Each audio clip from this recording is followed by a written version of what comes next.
Стационарот Вардариште ќе стане минато за третманот и благосостојбата на уличните животни. Таткото на град Скопје најави дека ќе биде задолжено ново јавно предпријатие.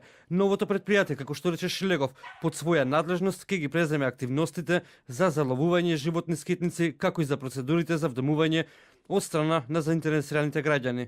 Новото јавно предпријатие под своја надлежност во целост ќе ги превземе сите активности кои што опфаќаат заловување на животни скитници, нивна стерилизација, ветеринарна грижа, регистрација и процедури за вдомување од страна на заинтересираните граѓани.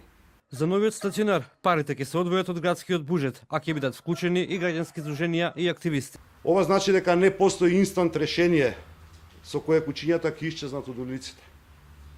Но тоа не е и не смее да биде изговор на институциите да бегаат од решавањето на овој проблем.